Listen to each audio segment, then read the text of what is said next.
여러분 저를 반갑게 맞이해 주셔서 감사합니다. 제가 전문 강연자가 아니어서 이 자리를 어떻게 채워가야 될지 참 걱정 많이 하고 오셨는데 여러분들 때문에 네, 큰 용기 얻고 갑니다. 네, 감사합니다. 네, 저는 초등학교 1학년 때부터 스케이트를 탔어요. 그리고 줄곧 탔으니 횟수로 25년째 타고 있는 셈이죠.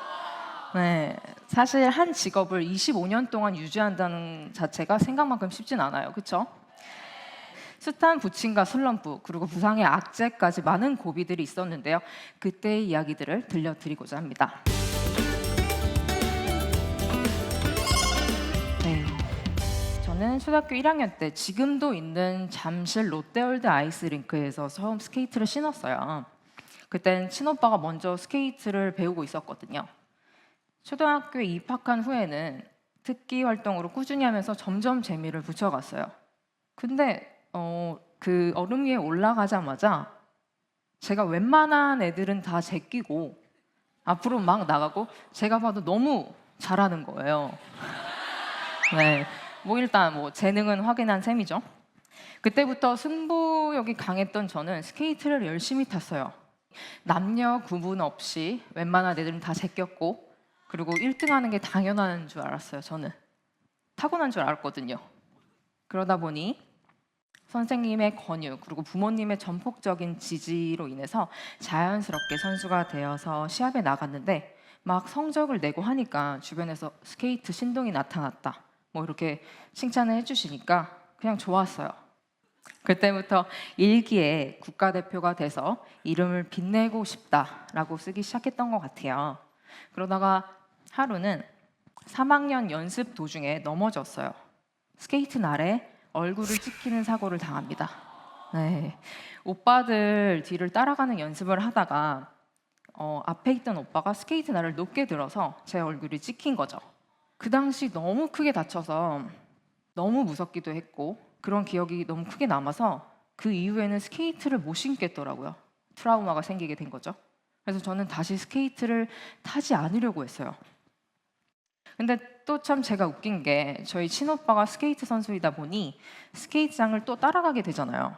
그래서 거기서 같이 탔던 친구들을 보고 있는데 저보다 못 탔던 애들이 막 1등하고 이러니까 저의 승부욕이 이제 이렇게 생기더라고요. 그래서 그런 승부욕을 참지 못하고 저 자리를 탈환해야겠다. 이런 승부욕이 생기면서 결국 1년 만에 스케이트를 다시 신게 되었습니다. 제가 스케이트를 다시 탄 다음부터는 단순하게 국가대표 이렇게 4글자만 생각하면서 탔던 것 같아요. 그때는 올림픽 금메달, 세계 신기록 이런 게 목표가 아니라 성공의 첫 지표로 삼을 수 있는 국가대표가 목표였던 거죠. 그래서 저는 중학교 3학년 때 꿈에 그리던 국가대표가 되었습니다.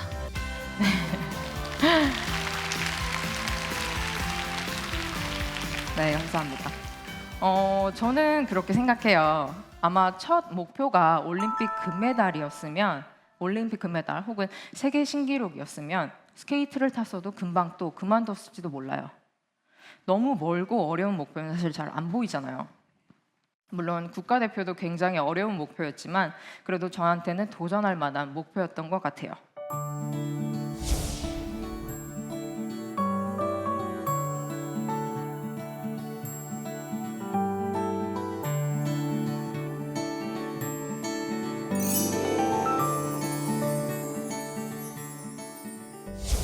그렇게 국가대표가 되고 나니 제가 꿈꾸던 세계 대회에 나갈 수 있게 되었습니다. TV에서만 보던 선수들과 경기장에 서 있는 것만으로도 정말 흥분이 됐었고 그리고 나도 이런 무대에 오를 수 있다니 감정이 벅차오르고 정말 영광이었습니다. 처음에는 당연히 실력차가 있으니 정상권과는 거리가 멀었고 세계의 벽은 너무 높았어요. 내가 국내에서는 1등만 했는데 역시 세계대회 무대는 다르구나. 너무 높구나. 저는 시합에 열심히 참가하면서 조금씩 기록을 줄여나가고 그리고 순위를 정해가자라는 목표로 임하면서 정말 독하게 훈련했던 것 같아요. 그러다가 차츰차츰 제가 상위권에 다가가면서부터 제 이름이 들리기 시작합니다. 한국에 이상화라는 선수가 있는데 나이가 아직 16살이더라. 근데 너무 잘 탄다. 라면서 소문이 나기 시작해요. 제 귀에까지 들리기 시작합니다. 그러면서 제가 지나갈 때마다 제 이름을 불러주면서 오늘도 잘하라고 격려해주고 응원해주는데 그때 기분이 정말 묘하더라고요. 그 이후에 저는 1등을 해야겠다라는 목표보다는 내 이름을 전 세계에 알려야겠다라는 목표를 세웠어요. 다들 오해하시는 것 중에 하나가 이상화는 당돌하다, 매번 자신감이 넘친다라는 거예요.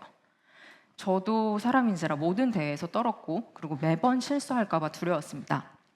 저는 그런 모습을 들키기 싫어서 더 당당한 척을 했고 자신감 있는 척을 하곤 했죠. 그렇게 해서 제 이름을 알릴 수 있도록 시상대에 올라가는 걸 목표로 했어요. 매일 자기 전에 저기 가운데 1이라고 쓰여진 자리에 올라가면 어떤 기분일까? 링크장에 애국가가 울려 펴지면 어떤 기분일까? 그렇게 꿈꾸다 보니 기다리고 기다리던 올림픽 무대가 다가오더라고요.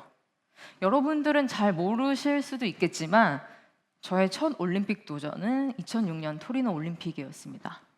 제가 그때 몇 등 했을 것 같아요, 여러분? 아, 그쵸. 아니요, 다 틀렸어요. 네, 그 당시 제가 5위를 했어요. 네, 그때 당시 저의 나이는 17살이었거든요. 네.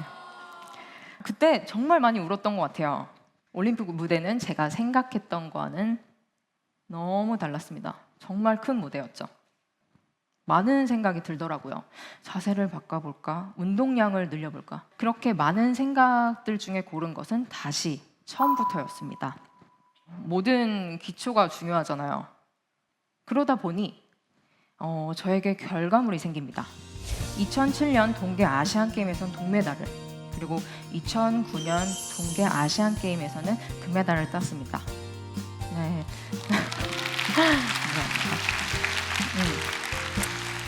그러고는 마침내 2010년 밴쿠버 올림픽에서 당시 세계 기록 보유자인 독일의 예니 볼프 선수를 제치고 금메달을 획득하였어요, 여러분. 감사합니다. 밴쿠버 올림픽이 끝나고 난 뒤에 저는 몰려오는 많은 감정들이 있었어요. 난 해냈다라는 성취감, 그리고 먹을 거 못 먹고 자제하면서 운동만 하던 지옥에서 탈출한 이 해방감, 이런 감정을 만끽하기도 전에 얼마 지나지 않아서 시즌이 다시 돌아옵니다. 여론에서는 밴쿠버의 깜짝 금메달, 그리고 떠오르는 샛별 이상화, 그리고 유일한 500m의 여자 기대주 이상화, 빙속여제 이상화, 이런 타이틀로 기사들을 만들면서 주변에 이러한 기대감이 저를 더 부담을 안겨주었던 것 같아요. 그래서 다시 시작된 시즌에서는 금메달을 딸 수가 없었어요. 부담감은 저에게 악재로 다가왔으니까요. 저도 올림픽이 끝났으니까 막 맛있는 것도 먹고 싶고 막 놀이공원 가서 친구들이랑 막 놀고 싶고 여행도 가고 싶었어요. 그렇게 정신 상태가 나약해져 가고 있을 때 누군가 저에게 그러더라고요. 너 지금 밴쿠버로 만족하는 거야? 너 아직 어리잖아.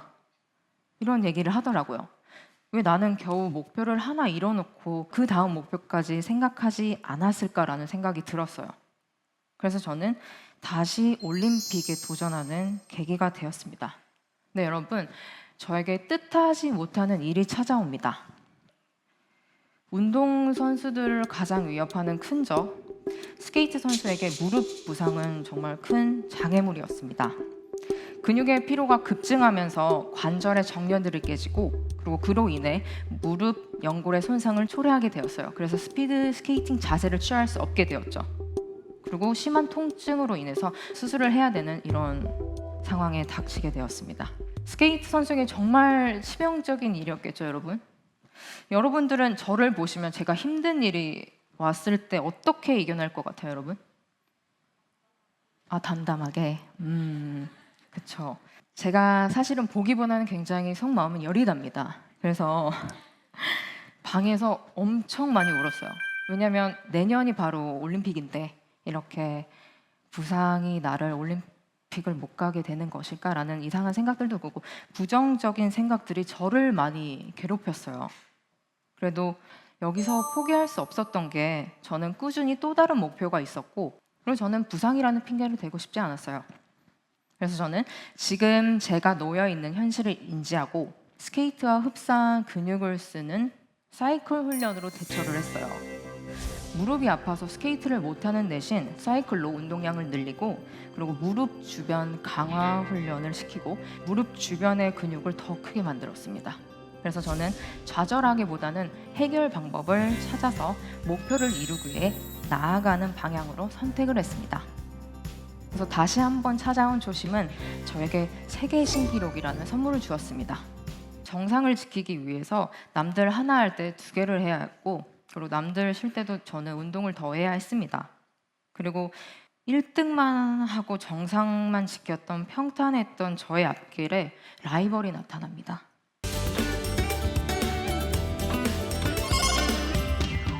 올림픽이 열리기 전에 나호 선수가 세계 1위, 그리고 제가 2위였기에 매번 시합을 마지막 주에서 같이 했었어요. 잡힐 것 같은데, 잡을 수 있을 것 같은데, 그 부상으로 인해서 제가 갖고 있던 감각과 속도를 잃어버린 지 1년이 넘었기 때문에 그 한 발이 안 잡히더라고요. 한일 전이었기에 마음의 부담이 컸던 것도 사실이었고요. 그리고 아무렇지도 않게 티 안 내고 올림픽을 준비한다는 건 심리적인 부담이 정말 컸습니다.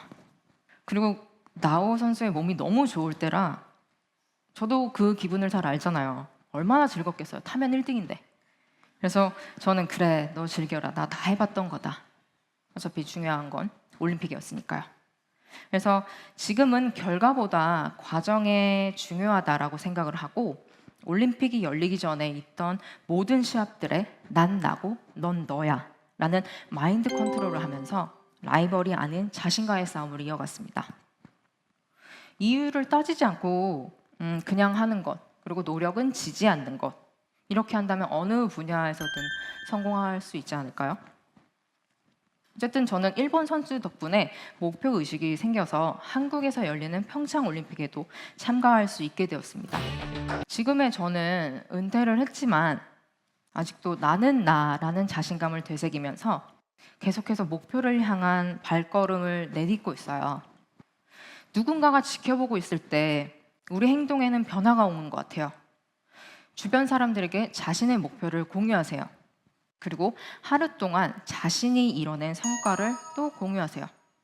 자신이 감시받고 그걸 인식하고 있다면 목표에서 벗어날 일은 없거든요. 본인의 한계에 또 도전하세요, 여러분. 도전은 꾸준히 누릴 수 있는 본인의 행복이며, 그런 순간들이 차곡차곡 쌓이게 된다면 어느샌가 나를 더욱더 성장시키는 에너지가 될 것 같아요. 여러분들의 인생은 아직 끝나지 않았습니다. 저도 했습니다, 여러분. 할 수 있어요. 가능성을 믿고 또 도전하세요. 감사합니다. KBS 한국방송